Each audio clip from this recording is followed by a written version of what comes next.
আসসালামু আলাইকুম বন্ধুরা, আপনাদের মাঝে আবারও নিয়ে আসলাম মিথ্যা মায়া গল্প সিজন 2 প্রথম পার্ট।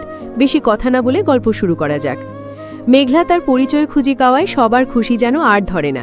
তার মধ্যে মেঘলা আর নাবিল একটু বেশিই খুশি। মেঘলা বলল, আচ্ছা আকাশ ভাইয়া, আমি আজ ওই বাসায় চলে যাব তাই না? মেঘলা কথাটা বলতেই আকাশের মেজাজ খারাপ হয়ে গেল। আকাশ রেগে গিয়ে বলল, এক্ষুনি যাবি? চল আমি গিয়ে দিয়ে আসবো। মেঘলা বলল, আজব, কোথায় বলবে না তুই এখানেই থাক, তা না দিদাই করে দিচ্ছে। আকাশ বলল, আমাকে ছেড়ে যাওয়ার জন্য একদম ছটফট করছিস তাই না? কেন ওই বাসায় যেতে হবে? কেন আমার কাছে থাকা যায় না? মেঘলা বলল, আরে না, আপনার কষ্ট করতে হবে না, নাবিল ভাইয়া তো আছেই, তারপর আব্বু আম্মুও আছে, আমি ওদের সাথেই যাব। এর মধ্যেই নাবিল আসলো। নাবিল বলল, আসতে মারি? আকাশ বলল, মানা করলে আসবি না মনে হচ্ছে। নাবিল বলল, তোর কথা কে শোনে? তোর কথা অন্তত আমার কানে তো ঢোকে না। আকাশ বলল, তাহলে আর জিজ্ঞাসা করছিস কেন? আমি বললেও তুই আসবি, না বললেও আসবি, জানি তো। নাবিল ঘরে ঢুকে বলতে শুরু করলো, তারপর বল, বিয়েটা কবে করছিস? আকাশ বলল, ইরা জেল থেকে ফিরলে। নাবিল বলল, মানে কি? আকাশ বলল, বউ জেলে থাকলে বিয়ে হবে কি করে? নাবিল বুঝতে পারছে আকাশ মেঘলাকে চেতাচ্ছে, কিন্তু মেঘলা এসব বুঝল না। সে গাল ফুলিয়ে বাইরে চলে গেল। নাবিল বলল, কি হলো ব্যাপারটা? আকাশ বলল, কি জানি, ছাড় এসব, একটু পর নিজে নিজেই ফিরে আসবে। দরজার ওপাশ থেকে, ফিরবো না, জীবনেও ফিরবো না, চলে যাচ্ছি আমি। আকাশ বলল, ওমা, যাসনি এখনো? আমি তো ভাবলাম চলে গেছিস। মেঘলা পর্দার আড়াল থেকে খরগোশের মতো মুখ বের করে তাকালো। আকাশ বলল, আমি দেখতে সুন্দর জানি, সেটা এভাবে দেখার কিছু নেই। মেঘলা দৌড়ে ঘরে চলে গেল। নাবিল বলল, আহ, আকাশ চেতাচ্ছিস কেন? আকাশ বলল, তোর বোন তোরই মতো ভাজিল তাই। নাবিল বলল, আমার সাথেও তেরা কথা বলছিস? আকাশ বলল, আমি তো তেরাই, তাহলে আমার সাথে কথা বলিস কেন? যা, নিজের বোনকে নিয়ে বিদায় হ। নাবিল বলল, বুঝলাম, কোনো কারণে স্যারের মেজাজ বিগড়ে গেছে। আচ্ছা যাই তাহলে, মুড ভালো হলে ফোন দিস। আকাশ বলল, দিব না, কখনো ফোন দিব না, তোদের সাথে আজ থেকে আমার কোনো সম্পর্ক নেই। নাবিল একটু হেসে চলে গেল। এদিকে মেঘলা প্যাকিং করতে করতে বারবার লক্ষ্য করছে আকাশ আসে কিনা। আকাশও লুকিয়ে লুকিয়ে দেখছে মেঘলা প্যাকিং করছে। আকাশ বলল, আমাকে ছেড়ে যেতে ওর এত তাড়া? সবকিছু গুছিয়ে নিচ্ছে, ওর কি একটুও খারাপ লাগছে না? বদমাইশ মেয়ে, দেখিস জীবনেও কথা বলবো না তোর সাথে। আকাশ বাধা দিতে আসলো না জন্যে রাগে মেঘলো যাওয়ার জন্য রেডি হয়ে ব্যাগ নিয়ে নিচে নামছে আর ভাবছে, আমি চলে যাচ্ছি, তবুও আকাশ ভাইয়া একবার আসলো না, আমাকে বিদায় করতে পারলেই খুশি তাই না? তাই তো একবার এসে বলল না, মেঘলা যাস না, থেকে যা আমার কাছে, আমাকে তো তার দরকার নেই, দেখবেন আমিও এর শোধ তুলব। মেঘলা নেমে যাচ্ছে, তখনই মেঘলার হাত ধরে কেউ টানল। আকাশ তাকে বাধা দিতে এসেছে দেখে মেঘলা তো মহা খুশি, কিন্তু মেঘলার সেই আশায় জল ঢেলে দিয়ে আকাশ বলল, ওই ব্যাগ নিয়ে কোথায় যাচ্ছিস? এসব আমি তোকে কিনে দিয়েছি, একটা কিছুও নিয়ে যাওয়ার পারমিশন নেই, সব রেখে যাবি। আকাশ তাকে বাধা দিতে আসেনি, জিনিসপত্রের জন্য এসেছে দেখে মেঘলার আরও রাগ হলো। মেঘলা বলল, নিকুচি করেছে আপনার জিনিসপত্রের, রাখুন সব, ফাউল ছেলে একটা। আকাশ বলল, একটাও বাজে কথা বললে না মেরে ফেলবো। নাবিল খুব মনোযোগ দিয়ে এদের ঝগড়া দেখছিল। মেঘলা বলল, ভাইয়া চল, এখানে আর এক মুহূর্তও থাকবো না। নাবিল বলল, চল। নাবিল, মেঘলা, নাবিলের বাবা মা সবাই চলে গেল। এদিকে মেঘলাকে ছাড়া আকাশের 1 মিনিটকে মনে হচ্ছে এক একটা যুগ। মেঘলা যাওয়ার 1 ঘন্টার মধ্যেই আকাশ একদম ঘরবন্দি হয়ে গেছে। আকাশ বলল, না, আর ভালো লাগছে না, কিছুতেই ভালো লাগছে না। মেঘলা ছাড়া বাড়িটা একদম শূন্য শূন্য লাগছে। ওকে ছাড়া থাকা আমার পক্ষে অসম্ভব। কেন ও চলে গেল? আমার কথা একবারও ভাবলো না? ও না হয় নাবিলের সাথে সময় কাটাবে, মজা করবে, কিন্তু আমি কিভাবে থাকবো একবার ভাবলো না? এদিকে মেঘলা বলল, আকাশ শুধু মুখেই বলে ভালোবাসে ভালোবাসে, সত্যি সত্যি তো বাসে না। বাসলে কি আর আমাকে চলে আসতে দিত? আমার যে এখন কষ্ট হচ্ছে সেটা কি ও জানে? আমাকে একটুও বুঝলো না। নিশ্চয়ই বন্ধুদের সাথে মজা করছে, কিন্তু আমি এখন কি করব? আমার তো এখানে ভালো লাগছে না, কারো সাথে যে একটু কথা বলবো তারও উপায় নেই। নাবিল ভাইয়াও বাইরে চলে গেছে। ধুর বাবা, ভালো লাগে না। কি করা যায়? ও পেয়েছি, আমার পার্সে তো ডাক্তারের সেই ওষুধটা আছে, ওটা খেয়ে ঘুমিয়ে যাই, ঘুমের মধ্যে তো আর কষ্ট হবে না। যেই কথা সেই কাজ, মেঘলা ওষুধ নিয়ে নেশার দেশে পাড়ি দিল। মেঘলা শান্তি পেলেও সময়ের সাথে আকাশের খারাপ লাগা বাড়ছে। কিছুক্ষণের মধ্যেই আকাশ পুরোপুরি অস্থির হয়ে উঠল। সে বারবার করে মেঘলাকে ফোন দিচ্ছে, কিন্তু মেঘলা ফোন তুলছে না। আকাশ মোট 103 বার কল করে ক্লান্ত হয়ে অবশেষে নাবিলকে ফোন দিল। নাবিল বলল, বলেছিলে ফোন দিবি না, তাহলে দিলে যে? এরপর আকাশ আর কি বলবে, কিছু বলতে পারল না। না কিছু না, ভুলে ফোন চলে গেছে, রাখছি। নাবিল বলল, আরে শোন শোন। আকাশ ফোন কেটে দিল। এত জেদ তোর মেঘলা? আচ্ছা দেখব, আমাকে ছাড়া কত ভালো থাকিস তুই। নাবিল বাসায় এসে দেখল মেঘলার কোনো সারশব্দ নেই। নাবিল বলল, মা, মেঘলা কোথায়? নাবিলের মা বলল, সন্ধ্যার দিকে ঘুমিয়েছিল, এখনো ওঠেনি, ডেকে দিব? নাবিল বলল, না থাক, ডাকার দরকার নেই, ঘুমাক। মেঘলা রাতেও ঘুম থেকে উঠল না দেখে নাবিলের সন্দেহ হলো। নাবিল বলল, তার মানে মেঘলা ড্রাগস নিয়েছে, মেঘলার এটা নেশা হয়ে গেছে, কিন্তু মা বাবাকে এটা বলা যাবে না, যা করতে হবে আমাকেই করতে হবে। রাতে খাবারের টেবিলে, কি ব্যাপার নাবিলের মা, মেঘলাকে ডাকলে না? ডাকো, একসাথে খাই।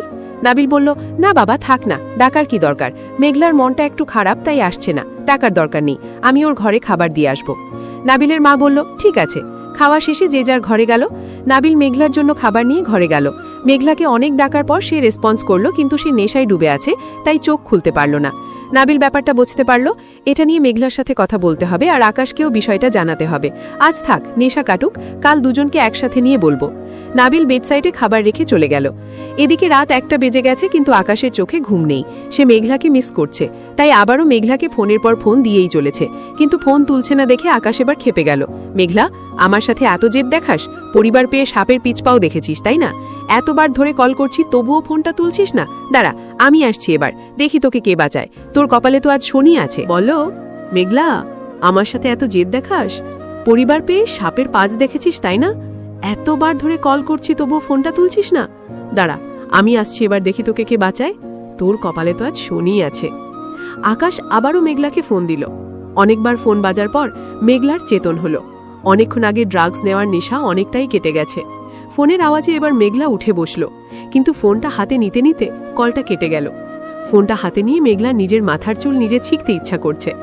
ভাইয়া আমাকে এতগুলো কল দিয়েছে আর আমি ধরিনি, আজ আমাকে কবর দেওয়া হবে নিশ্চিত। আকাশের এতগুলি কল দেখে মেঘলার সম্পূর্ণ নেশা কেটে গেছে। মেঘলা কল ব্যাক করতে যাবে, তখনই ফোনটা আবার বেজে উঠল।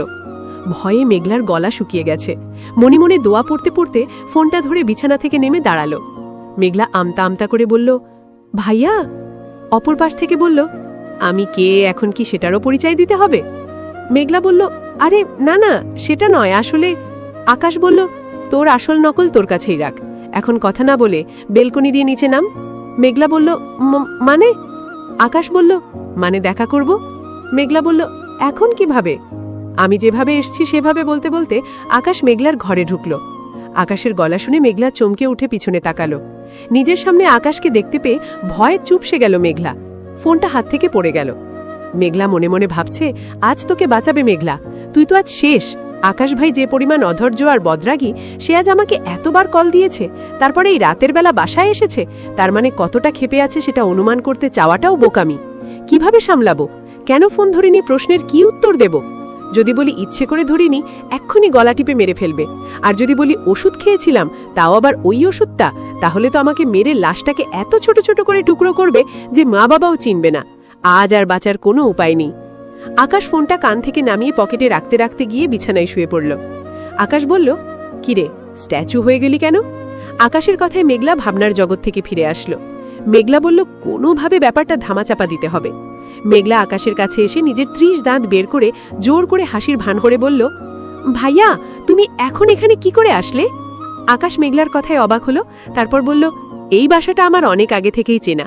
রাতের বেলা মারপিট করে বাসায় যাওয়ার সাহস না পেয়ে বহুবার এই বাড়ির দেওয়াল টপকে এসে এই ঘরে ঘুমিয়েছি, তাই এই বাড়িতে ঢুকতে আমার দরজার প্রয়োজন হয় না।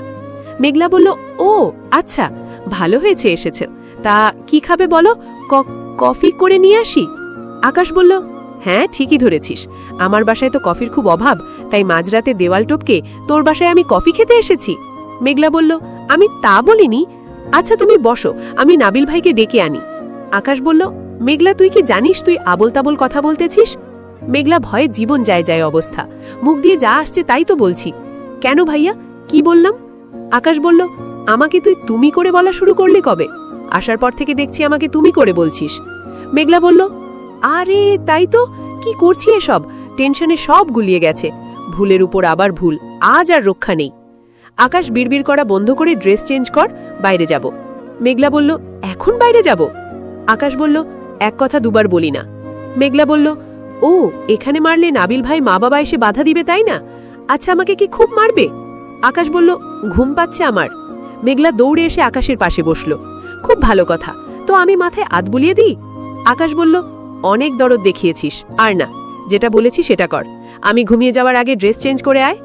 মেঘলা জামা বদলাতে বদলাতে দোয়া করছে যেন আকাশ ঘুমিয়ে যায়, কিন্তু ফিরে এসে দেখল আকাশ গেম খেলছে। মেঘলা বলল, গেম খেললে কি আর কারো ঘুম পায়?